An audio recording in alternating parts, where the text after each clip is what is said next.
How to practice at home? Hello, my friend. Good to see you. How are you? Great.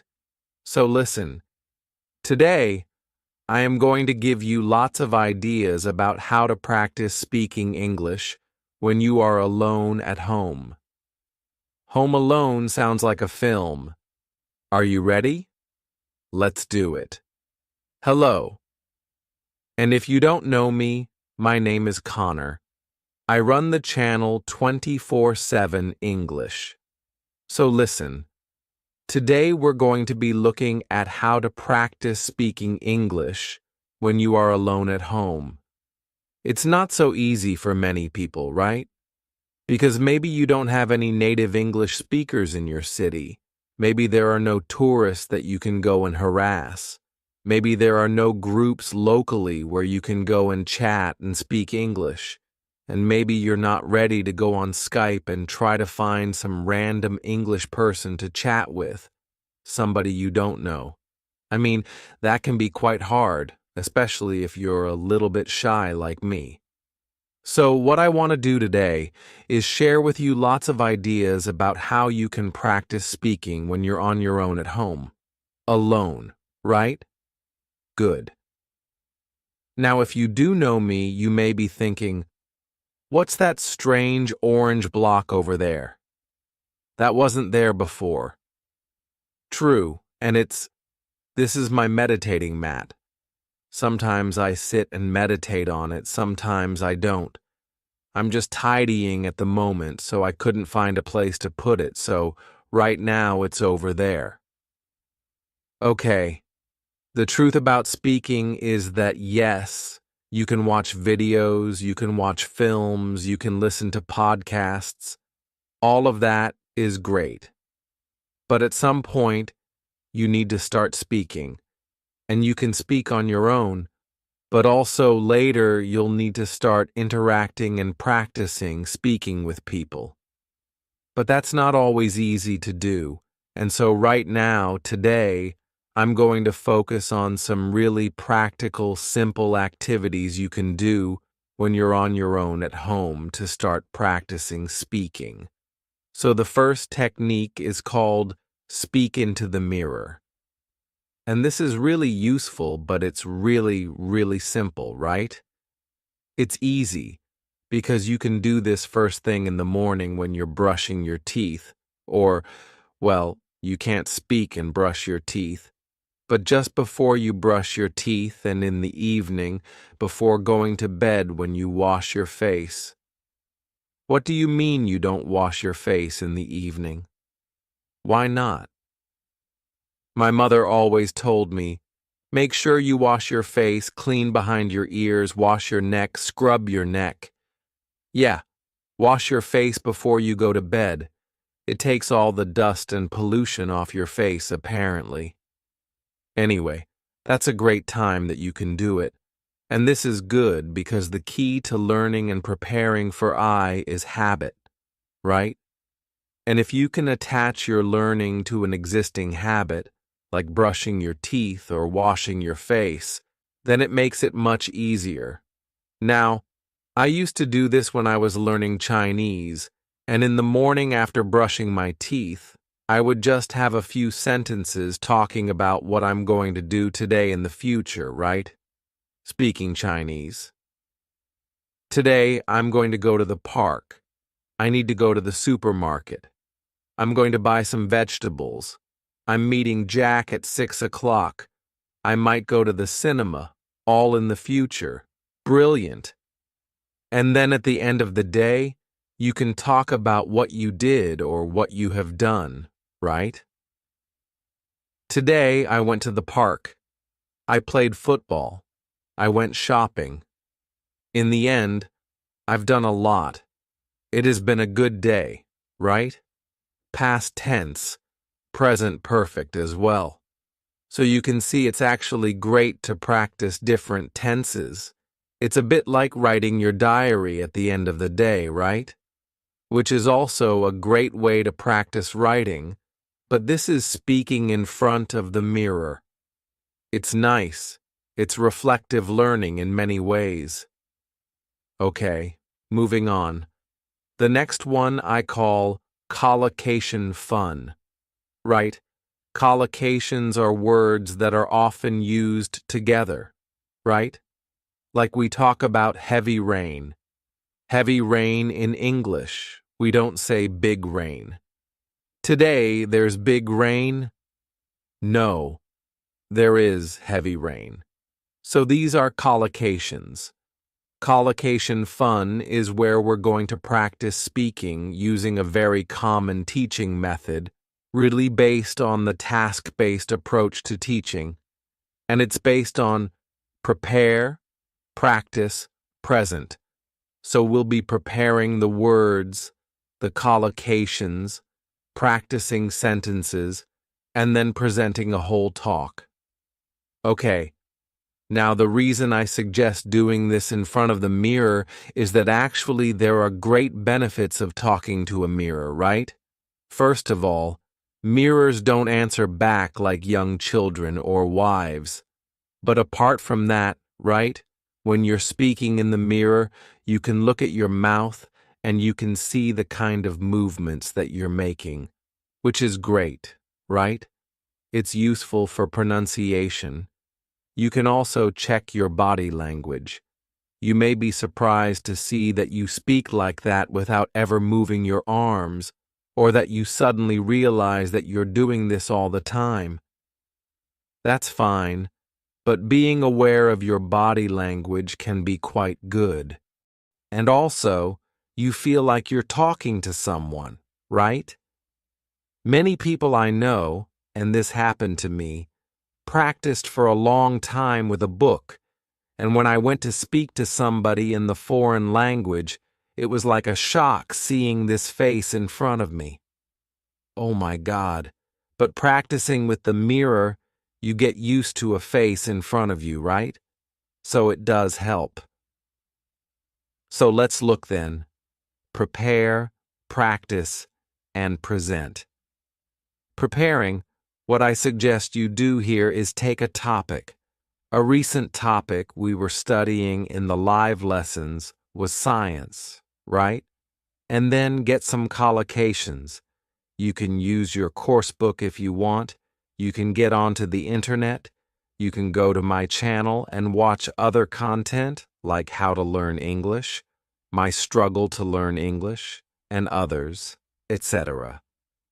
This one's called 24/7 English, and in here, right, you have got free video lessons. You can go through the free video lessons, and there is a recent one on how to learn English, so you can just listen, right? Download the video. Yeah, we want to download that, and then find in there all the collocations. Look, you've got the notes here, and here you've got collocations, you've got idioms, you've got loads of stuff.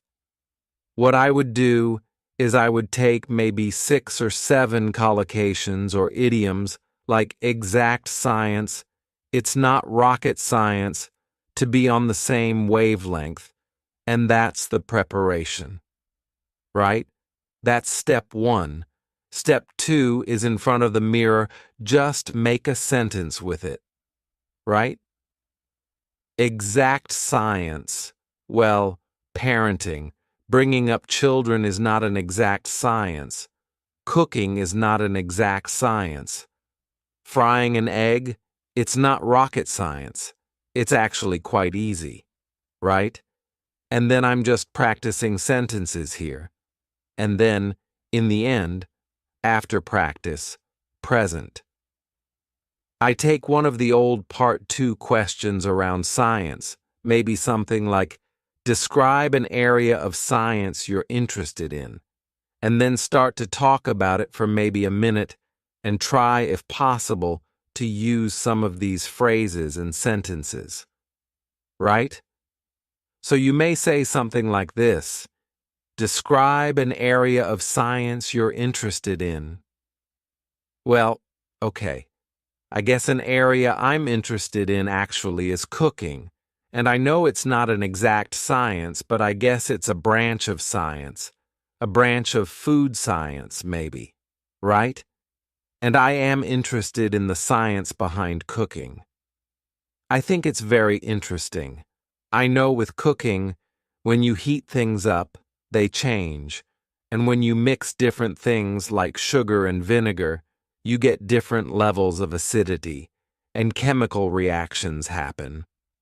So, I think it's really interesting, right? I think chefs and scientists are really on the same wavelength because they're trying to experiment, discover new things, whether it's cooking or new dishes, things like that. I know cooking isn't rocket science, but I am interested in how it works. And so, yes, although it's not a hard science, I think it's an interesting area of science for me. So, you can see what I'm doing really here is not giving a perfect part 2 answer. I'm just trying to activate and practice some of these expressions that I've been learning, and that's it really. So that's it. It's great because that preparing the collocations, practicing the sentences, and then presenting a talk is a really tried and tested method. Doing it in front of the mirror is great. You get everything. You get the contact with somebody, but you can see yourself. You can monitor yourself. It's really, really effective. Collocation fun. Great. I want to go and do it. It sounds like so much fun. I'm going to do it again right now. I'll be back in a moment. And next up is practice with short audios. Now, I am a big fan of extensive listening, right? Listening to podcasts and films, that's great. But when it comes to speaking, I think short audios are much better. They are bite-sized chunks, they're easy to use, and your concentration is shorter for shorter periods of time. You can work with, for example, recorded sample answers. There are many websites that have those. Not written, it must be recorded, right? You want to listen and then speak. There's a tool that I've talked about in the past to many of the students here. It's called Link, and I like it because it's full of short audios that you can use to help start speaking, and it's free. I mean, there is a paid version, but you can get lots of stuff for free, which is great here. So let me show you first of all how that might work. So this is LingQ. Okay, I'm not going to explain how it works. You can find that out once you kind of sign up for free, but basically there's a library. You choose your level here, so let's say I'm going to go intermediate, and you can choose down here different audios to listen to. I've got one of my previous lessons here about sport that I will open up, and let me just show you briefly how it works. We'll just focus on the bit on the left. Okay, let's try. Hello, Steph. Hello, Steve. Nice to see you again. Nice to see you again. So what I want you to focus on first is as you listen to the sentence, pick out the stressed words. Nice to see you. Nice to see you. Like to chat a bit about your interest in sports. Chat. Interest. Sports. So I'm just repeating the stressed words. Chat. Interest. Sports. Sure, you lived in Japan for quite a few years, I think. Lived in Japan years, I think. Right? About 9 years. And 9 years. Okay. So, you can see I'm just doing the word stress, and also you can pick out chunks or phrases that you like or that sound interesting. Years, and I think you lived in different cities. That's right. I lived in Sendai for 4 years, which is a little bit north of Tokyo. A little bit north. A little bit north. That's interesting. which is a little bit north, right? Not in the north, not located in the north. It's a little bit north of nice Tokyo for 4 years, and then 1 year down south in Shikoku. Down south. Interesting. Not in the south, down south. Okay. And did you play any sports when you were in Japan? A little bit. A little bit. I love that. A little bit, a little bit. Played a little bit of soccer? I played a little bit of soccer. A little bit of soccer. Isn't that great? So, you can see I'm picking out either the stressed words or little phrases or chunks that I like, and this is really helping us listen and prepare for speaking. Next, what you'll do after you've finished, if you want, you can check the transcript as you listen again. That's fine, but at the end, what I would like you to try and do is try to repeat the audio or the lesson, giving a summary. So, repeating it with your words, not reading, not listening. In fact, you can just close that and focus on your own words, right? Oops. And then, after you've done that, and you've done a bit of practice, you could then try to retell the lesson or the story and record yourself. If you're not sure, you can use mobile apps to record your voice. There's Vocaroo, which is also a very simple online voice recorder, and recording yourself is great because it puts pressure on you, and that, my friend, is good. Also, you can then, once you've listened back, go and compare to the original lesson or story with the transcript and see if it's different. Did you make a mistake? Instead of saying a little bit of football, did you say a little bit football? Or did you use different collocations, right? Instead of individualized sports, did you say personal sports? Something different. That noticing again puts pressure on you, which is great. And it also helps you notice. Noticing language is a kind of feedback, which is essential to improve. So that's it. Practice with short audios. Right. The next one is really fun, and it's about imitating your favorite English-speaking actor or actress. Okay? So here, when you watch a film in English, take some of the actors that you really like and pretend to be them, right? So you're copying their body language, their gestures, their facial expressions, their accent, their voice, their words. You're copying everything. Why does this work? Because it's all about identity. A key part of language learning is your identity as an English speaker. And as students, we often have a mask, or we can create a mask that we hide behind when we speak a foreign language. And this can be very, very helpful to reduce anxiety or stress, especially if you're shy or you don't want to be embarrassed about mistakes and not speaking correctly. When you have this mask to hide behind, it doesn't matter because you're being somebody else. And it's great fun to do this with actors and actresses you like. Let me show you a very, very simple example. There's a great actor called Rowan Atkinson. You may know him for Mr. Bean, but he plays a myriad of characters, and one of the recent ones is Johnny English. Right? Let's have a look at Johnny English. I'm not sure. Let me clear up the uncertainty for you. You have it. Let me clear up the uncertainty for you. You haven't. Right? So, it's about taking the character, trying to do the voice and the whole body, and you become that character. And you can do that when you're practicing speaking on your own. Right? You probably don't want to do it when you're out and about at the shops or speaking to foreign people like, hello? They'll think you're Johnny English.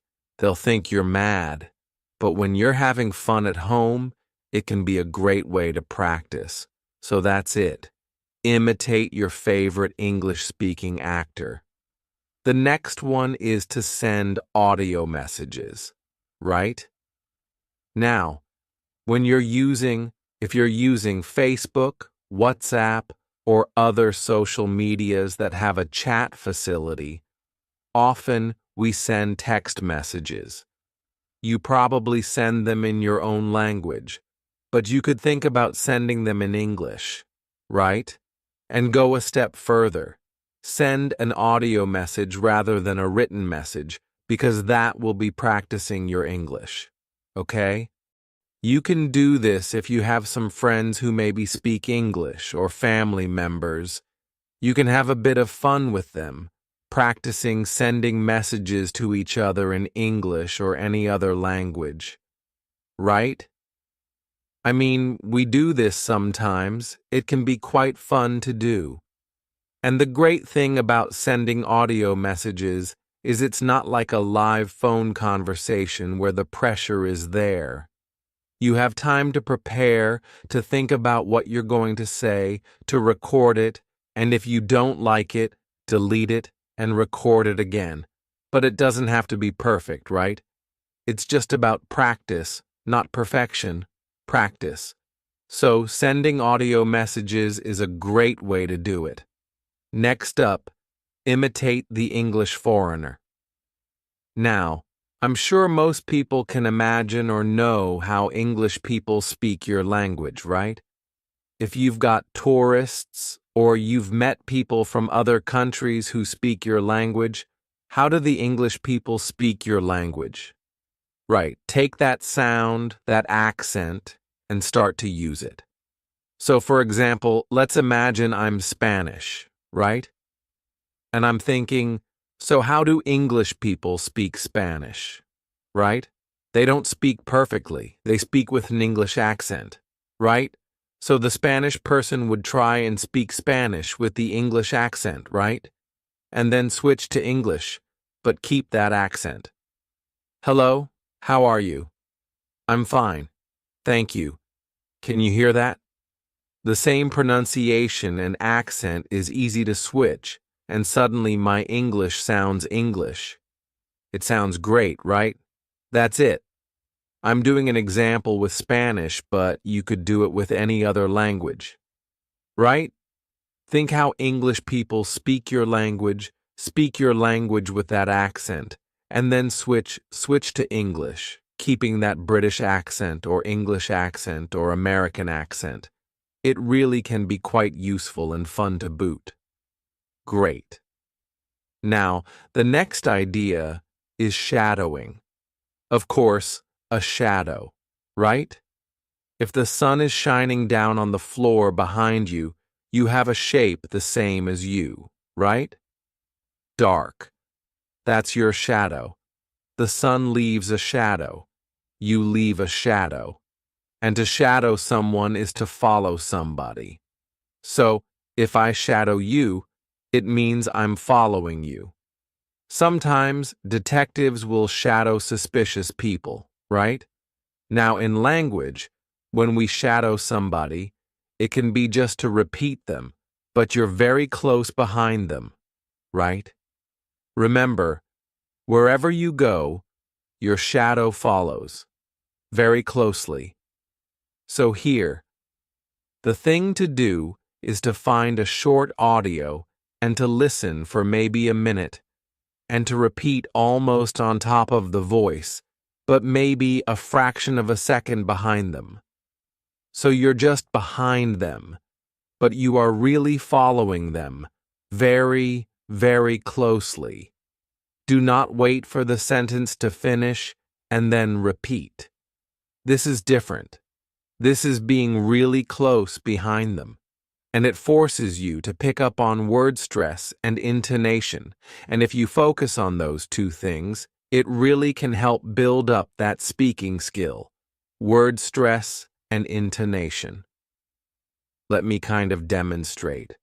So we've taken from Q-Lips a little audio, First of all, I recommend you listen to the minute completely so you've got an idea of what it's about.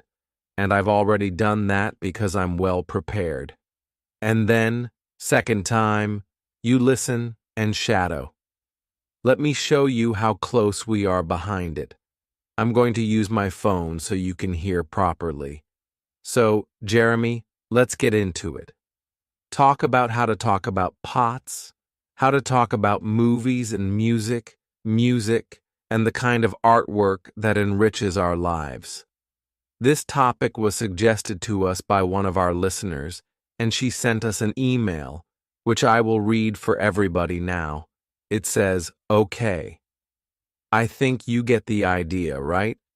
So, it's different from, wait, listen and repeat. It's shadowing, following closely. At first, it's very hard, but the more you do it, the more you'll be noticing word stress, intonation, even accent.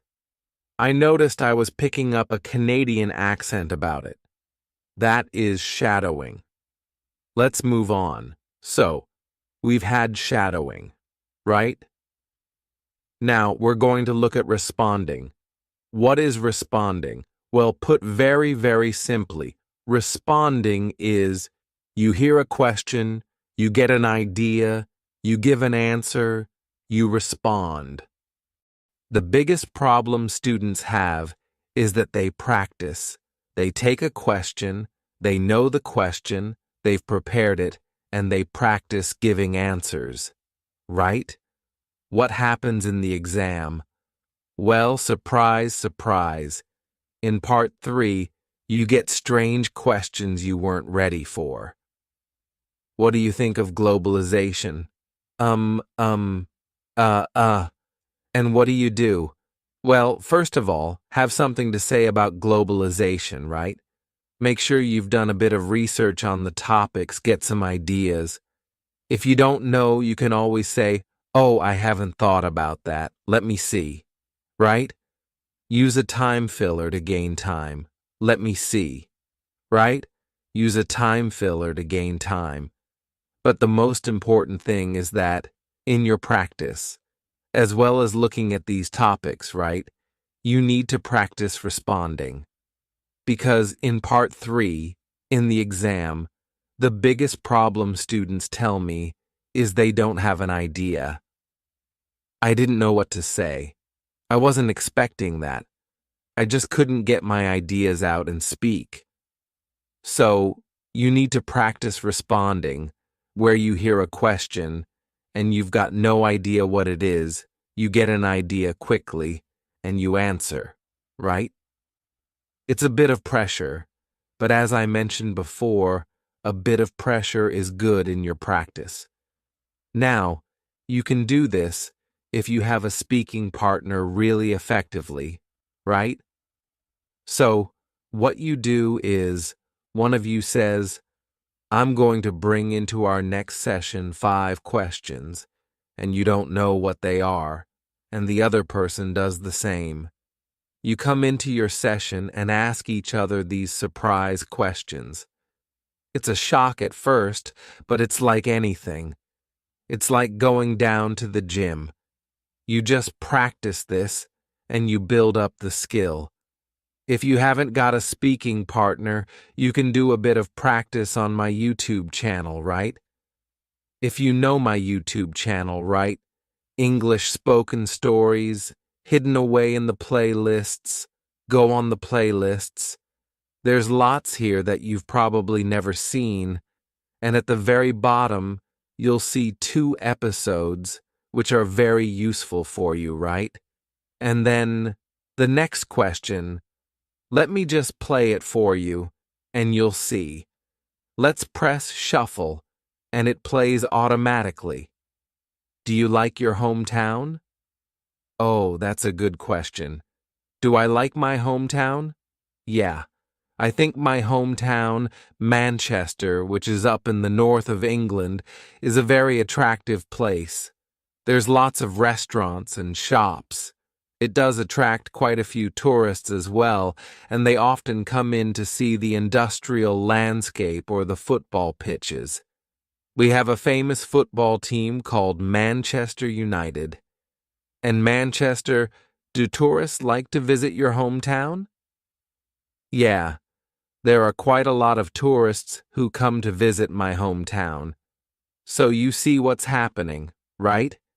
It's just automatically asking me the next question, and I practice responding because I don't know what the questions are because it's shuffle, random. So you can practice that. You can also make your own, right? Set up your own YouTube channel. Don't worry about people finding it. They rarely do, and you just put some questions up with a gap for the answer and then shuffle, and Bob's your uncle. Fantastic. That's it. The next suggestion is to describe what you are doing. And I know a lot of teachers suggest this as a way of thinking in English, right? So, when you're out and about, maybe in the park, and you're seeing different things, you describe what you see. Now, I suggest you start with words, right? So, there you are, out and about in the park, and you see, oh, bicycle, person, path, trees, bag, woman, phone. And you're using words, right? And then, as you're walking around the park, you make collocations, little chunks of language, riding a bike, a long path, a cluster of trees, the woman glued to her phone, picnic, having a picnic, maybe, right? And then you go on to make sentences. Okay, this is a bit like that we mentioned earlier, the prepare practice present. So you're going from words to collocations to sentences, right? Oh, there's a man strolling in the park. There's a woman riding a bike. And also, there are lots of trees. There's a woman glued to her phone, and she looks like she's about to have a picnic. And you go on and on and on, right? Great. You can do it in any context. You can do it at home or when you're out at the shops, wherever. Now, you may think, and you may say, yeah, but Ariel, you can't go around the streets talking to yourself. People think you're mad. Well, yes and no, right? Nowadays, put these on, right? Nowadays, people walk around and they're on the phone and they're like, hello? Yeah, John, yeah, I'm in the park, actually. Yeah, it's lovely. There's a man strolling over there. There's a woman riding a bicycle. Yeah, I'm good. How are you? Right? That's perfectly normal to be talking to yourself in the streets, right? And if you're not comfortable with that, you can pretend that you're Johnny English, right? Hello, yes. There's a man walking along a path. There's a woman riding a bicycle, and I think there's a woman glued to her phone, and she's about to have a picnic. Call in the police. Get Johnny English. Pretend to be a spy. I don't know. It's very, very normal. But the key, speak out and go from words to collocation to sentences. Great practice. You can do it at home as well. I mean, I'm talking about getting some fresh air nowadays. That's not so easy, right?